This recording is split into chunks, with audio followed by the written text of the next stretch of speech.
جو رب ایسے کو معاف کرنے کے لیے تیار بیٹھا ہو وہ ڈیفینس کی عورتوں کو معاف نہیں کر سکتا، وہ مردوں کو معاف نہیں کر سکتا جو عورتیں ہوں بھی حضور کی امتی، ہم بھی حضور کی امتی، آخری عمر میں کیا خاص مسلمان ہوں گے۔ غلط شعر ہے، مومن بیچارے کو سمجھ ہی نہ آئی کہ اللہ کی رحمت کیا چیز ہے۔ سانس ٹوٹنے سے پہلے سر جھکا دو، مسئلہ حل ہو جائے گا۔ لیکن بات یہ ہے کہ سانس کب ٹوٹ جائے اس کا کیا خبر، جوانی میں ٹوٹے، بڑھاپے میں ٹوٹے، لہذا اب توبہ کرو، آج توبہ کرو، اے اللہ میری توبہ، اللہ کی رحمت کو آتا دیکھو۔ بنی ایک واقعہ سن، قارون کا نام تو آپ نے سب نے سنا، کیسا ظالم آدمی جس نے حضرت موسیٰ علیہ السلام پر فحاشی کی تہمت لگائی، فحاشی کی۔ اللہ نے زکوٰۃ کا حکم دیا، ہماری زکوٰۃ ہے 2.5%، بنی اسرائیل کی زکوٰۃ تھی 10%، پھر اس کا رزق تھا کھرب ہا کھرب کی مالیت میں، حساب کیا تو بنے کروڑ ہا کروڑ، کہنے لگا سب کچھ گیا۔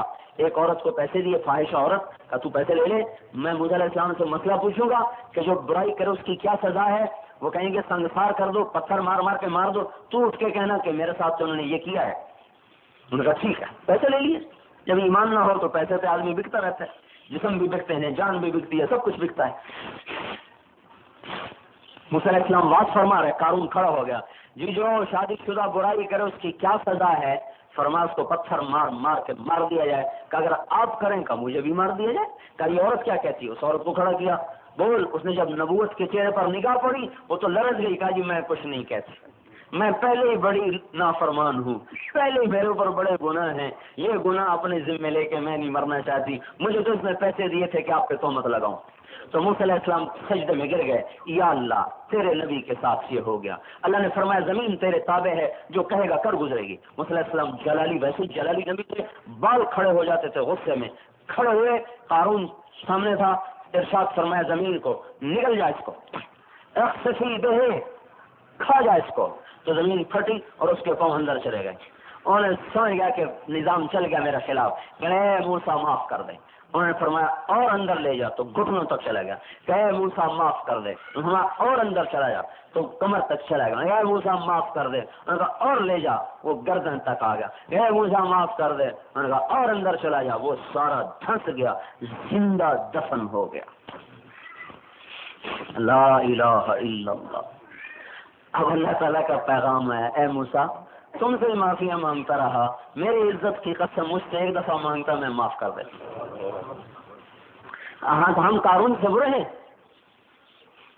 اللہ کا لاکھ لاکھ شکر ہے ہم حضرت محمد مصطفیٰ صلی اللہ علیہ وسلم کے امتی ہیں، ہمارے پیچھے تو بہت بڑا سہارا ہے۔ لیکن سہارے کا مطلب یہ نہیں کہ آدمی بے غیرت ہو جائے، کہ جو مرضی کرو پیچھے ہمارا ہے۔ ہمیں تو معاف کرنے کے لیے پہلے تیار بیٹھا ہوا ہے، ہمارے چہرے خراب نہیں کر رہا۔ وہ کون سا ایسا جرم ہے جو چہروں کو خراب کرنے والا اس وقت نہیں ہو رہا؟ اگر ہم حضور کا امتی نہ ہوتے تو آج مرد و عورتوں کے چہرے ختم ہو جاتے، مسخ ہو جاتے۔ یہ تو اللہ کو اپنے حبیب کی لاج ہے۔ اچھا ہم نے کوئی درخواست دی تھی کہ ہمیں حضور کا امتی بنانا؟ موسیٰ علیہ السلام کو اللہ تعالیٰ نے فرمایا، جن لوگوں نے پتھر وہ بچڑے کی پوجا کی نا، موسیٰ علیہ السلام سے اللہ نے کہا ان سب کو قتل کر دو، ان کی توبہ یہ ہے کہ ان کو قتل کیا جائے۔ تو لوگ آئے کہ جی کیسے قتل کریں، کہیں بیٹا ہے، کہیں بیوی ہے، کہیں ماں ہے، کہیں باپ ہے، کیسے ایک دوسرے کو قتل کریں؟ اللہ سے جا کے معافی مانگے کہ ویسے معاف کر دیا جائے۔ تو موسیٰ علیہ السلام 70 آدمی لے کر کوطور پہ گئے، اے اللہ معاف کر دے، ویسے ہی معاف کر دے۔ اللہ تعالیٰ نے فرمایا تیری امت کی توبہ تو قتل ہی ہے، ایک امت بعد میں آنے والی ہے جتنے مرضی بڑے گناہ کر لیں، ایک دفعہ کہہ دیں اے اللہ معاف کر دے، ان کے سارے معاف کر دوں گا۔ موسیٰ علیہ السلام نے کہا یا اللہ وہ کون سی امت ہے؟ کہا میرے حبیب کی امت ہے۔ کب اگر مجھے دے دیں، کہیں آپ کو نہیں دینی، آپ پہلے ہیں وہ بعد میں ہیں۔ عیسیٰ علیہ السلام نے اللہ نے جنت کی صفات بیان کرتے ہوئے فرمایا کہ اس کا پانی ایسا ہے کہ ایک قطرہ انگلی پہ لگائے تو سارا جہان معطر کر دے، ایک گھونٹ پینے کا بھی پیاس نہ لگے۔ عیسیٰ علیہ السلام کہنے لگے یا اللہ وہ پانی مجھے بھی پلا دے۔ اللہ تعالیٰ نے فرمایا جب تک میرا حبیب نہ پیے وہ پانی سب پہ حرام ہے، اور جب تک میرے حبیب کی امت نہ پیے وہ پانی ساری امتوں پہ حرام ہے۔ اور قیامت کا دن ہوگا، اللہ کا نبی کہے گا یا اللہ میری امت کا حساب میرے حوالے کریں۔ اللہ تعالیٰ فرمائیں گے کیوں؟ کہیں گے میں ان کا خود حساب لے لوں تاکہ ان کو شرم نہ آئے کسی اور سے۔ تو اللہ تعالیٰ فرمائیں گے جب آپ حساب لیں گے ان کے گناہ دیکھیں گے تو آپ سے تو شرمائیں گے کہ نہیں شرمائیں گے؟ کہیں گے ہاں، کہنے میں آپ کو بھی نہیں دیتا، میں پردے میں ان کا حساب لوں گا، کسی کو نہیں بتاؤں گا کہ یہ کیا کیا کرتے رہے۔ کوئی جہنم میں بھی جائے گا تو پردے میں جائے گا، جائیں گے تو صحیح جہنم میں۔ جہنم کے 7 حصے ہیں، سب سے اوپر جہنم، پھر حطمہ، پھر لظہ، پھر سعیر، پھر سقر، پھر جحیم، پھر حاویہ۔ جہنم مسلمانوں کے لیے ہے، کون سے مسلمان مرد عورت جو توبہ کیے بغیر مر گئے۔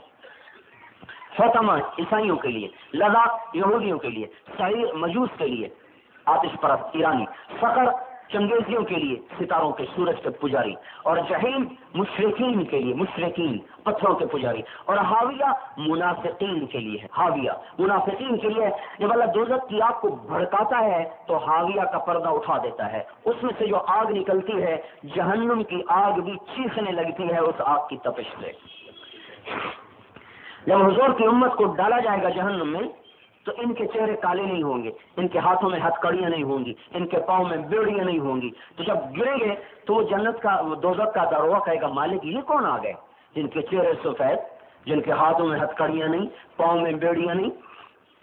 تو اللہ تعالیٰ کا ارشاد ہوگا آپ کو حکم دو کہ انہیں پکڑے، اور اے مالک ان کے ہاتھوں میں ہتھ کڑیاں مت ڈالو، ان ہاتھوں نے صدقات دیے ہوئے میرے نام پر، ان پاؤں میں بیڑ زنجیریں مت ڈالو، یہ پاؤں میرے مسجدوں کی طرف کئی دفعہ اٹھے ہیں، ان کے چہروں کو مت جلانا، یہ ماتھا کئی دفعہ میرے دربار میں ٹکا ہے، ان کے دل کو مت جلانا، اس کے اندر ایمان ہے، باقی سارے وجود کو آگ لپیٹ لے۔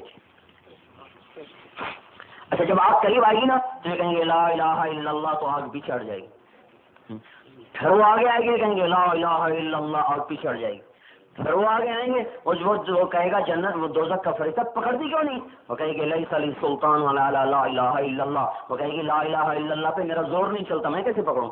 تو کہیں گے اچھا اب پکڑو، اب جب چوتھی دفعہ پکڑنے آئے گی وہ لا الہ الا اللہ کہنا چاہیں گے، اللہ زبان بند کر دے گا، زبان بند ہو جائے گی، زبان بندی اندر ہے بول نہیں سکیں گے۔ اب اللہ کہے گا کسی کلمے کی لاج دنیا میں رکھتے تو یہ آگ تمہیں کچھ نہ کہہ سکتی، تم نے میرے کلمے کی عزت کو پارا پارا کیا، آج اس کی سزا تمہیں چکھنی پڑے۔ یہ امت جہنم میں بھی جائے گی تو اتنی رعایتوں کے ساتھ جائے گی۔ تو میرے بھائی اور بہنوں ہم توبہ کریں، اپنے مالک کے سامنے اپنی توبہ کو پیش کریں۔ اور توبہ کیا ہے کہ میری زندگی حضرت محمد صلی اللہ علیہ وسلم جو قارون کو معاف کرنے کے لیے تیار بیٹھا ہو، اس امت کو کیوں نہیں کرے گا؟ اور جو روزانہ بادشاہوں کے دربار تو رات کو بند ہوتے ہیں اور ہمارے رب کا دربار تہجد میں دربار خاص کھلتا ہے۔ ایک بادشاہوں کا دربار عام ہوتا تھا، ایک دربار خاص ہوتا تھا۔ دلی ہم گئے جماعت میں گئے تو میں وہاں سے نکل آیا قلعہ دیکھنے کے لیے۔ شاہجہان کا ایک دربار خاص تھا، ایک دربار عام۔ دربار عام سرخ پتھر سے بنا ہوا تھا، دربار خاص سنگ مرمر سے سارا بنا ہوا تھا، سارے پورے پلر سارا کچھ سنگ مرمر۔ اللہ کا ایک دربار خاص ہے، ایک دربار عام تو اب بھی کھلا ہوا ہے، شام تک کھلا رہے گا، رات تک کھلا۔ جب رات کے 12 بجے گے تو دربار خاص کھلے گا۔ جب سب نیند کے مزے لے رہے ہوتے ہیں تو اللہ کا عرش پہلے آسمان پہ آتا ہے اور دربار خاص کھلتا ہے، پھر اعلان ہوتا ہے کوئی میرا بندہ یا بندی جو مجھ سے صلح کرنا چاہتا ہو، جو مجھ سے کچھ لینا چاہتا ہو، جو توبہ کرنا چاہتا ہو، جو مجھے اپنا دکھڑا سنانا چاہتا ہو، ہے کوئی؟ محمد بن حسین بغدادی بازار میں گئے، ایک کنیز عورت لونڈی فروخت ہو رہی تھی، اس کو خرید کے لے آئے۔ لوگوں نے کہا پاگل سی ہے، انہوں نے کہا ٹھیک ہے کوئی بات نہیں۔ رات کو آدھی رات کے بعد آنکھ کھلی تو دیکھا وہ لونڈی، وہ کنیز عورت مسلح پہ بیٹھی اور اللہ سے لو لگی ہوئی، آنسو بہ رہے، سینہ گھٹ رہا، اور اللہ کو کیا کہہ رہی؟ اے اللہ وہ محبت جو تجھے مجھ سے ہے۔ یہ کہہ رہی، کہنا تو یہ تھا کہ وہ محبت جو مجھے تجھ سے ہے، کہ اے اللہ وہ محبت جو تجھے مجھ سے ہے میں اس کے واسطے سے تجھ سے سوال کرتی ہوں۔ تو انہوں نے ٹوکا کہ یہ لڑکی کیا کہتی ہے، کیا کہتی ہے؟ یوں کہ اے اللہ وہ محبت جو مجھے تجھ سے ہے۔ کہنے گے چپ کرو، اگر اس کو مجھ سے محبت نہ ہوتی تو مجھے یہاں نہ بٹھاتا، تجھے وہاں نہ سلاتا۔ مجھ سے محبت ہے تو میری نیند کو اٹھا کر، میری نیند سے مجھے اٹھا کر مجھے مسلح پہ کھڑا کر دیا۔ پھر کہنے گے اے اللہ اب تو تیری میری محبت کا راز فاش ہو گیا، لوگوں کو پتہ چل گیا کہ ہم محب و محبوب ہیں۔ اے اللہ اب مجھے اپنا وصال دے دے، مجھے اپنا ملاپ دے دے، مجھے اپنے پاس بلا لے۔ چیخ نکلی اور جان نکل گئی۔ تو فرماتے مجھے بڑا غم ہوا، میں صبح اٹھا اس کا کفن لینے گیا، کفن لے کے آیا تو دیکھا کفنی کفنائی پڑی ہوئی سبز کفن چڑھا ہوا اور اس پر نورانی سطروں سے لکھا ہوا الا ان اولیاء اللہ لا خوف علیہم ولا هم يحزنون، کہ سن لو اللہ کے دوستوں کو نہ دنیا میں غم ہے نہ آخرت میں خوف ہے۔ ہم اپنے اللہ کی طرف رجوع کریں۔ اللہ کی طرف رجوع کیا ہے؟ حضرت محمد صلی اللہ علیہ وسلم کی زندگی ہمارے مردوں میں آئے، ہماری عورتوں میں آئے، ہماری اولاد میں آئے۔ جو حضرت محمد صلی اللہ علیہ وسلم کی زندگی کو اپنا لے گا وہ اللہ کا محبوب بن جائے گا، چاہے مرد ہے چاہے عورت ہے، چاہے ایسے خوبصورت گھر میں رہتا ہے اور چاہے وہ سامنے جھونپڑے اور کوارٹر نظر آ رہے ہیں، چاہے ان میں رہتا ہے جہاں وہ رہتا ہے۔ اگر حضرت محمد صلی اللہ علیہ وسلم کی زندگی آ گئی تو مزے ہو گئے، اگر آپ کی زندگی نہیں آئی تو برباد ہو گیا۔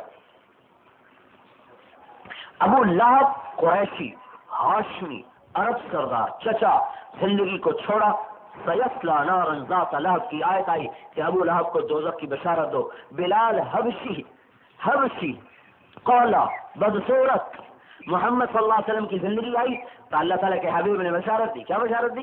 ابھی جو جہاں مرتا ہے وہیں سے اٹھے گا، یہ پہلے بتا رہا ہوں، جو جہاں مرتا ہے نا وہیں سے اٹھے گا، جہاں قبر ہے وہیں اس کا حشر ہے۔ لیکن ایک انسان دنیا میں ایسا ہے کہ جو جہاں مرا ہے وہ وہاں سے نہیں اٹھے گا۔ وہ کون ہے؟ وہ بلال ہے۔ اس کی قبر کہاں ہے؟ شام میں۔ اس کا حشر کہاں ہے؟ آپ نے فرمایا قیامت کے دن قبریں پھٹیں گی، میں سب سے پہلے نکلوں گا، میرے دائیں طرف سے ابو بکر نکلے گا، میرے بائیں طرف سے عمر نکلے گا اور میرے قدموں سے بلال حبشی نکلے گا۔ شام سے نہیں اور روضہ اطہر سے نکلے گا۔ اور آگے کیا فرمایا کہ قبر سے نکلتے ہی اذان دے گا اللہ اکبر اللہ اکبر۔ دنیا میں بھی مؤذن، آخرت کا بھی مؤذن۔ اور سنو کہ سارے لوگ پیدل چلیں گے میدان حشر، میں براق پہ چلوں گا میدان حشر اور میرے آگے بلال سرخ اونٹنی پہ سوار ہو کے چلے گا۔ یہ عزت کہاں سے آئی ہے؟ محمد مصطفیٰ کے در سے آئی ہے۔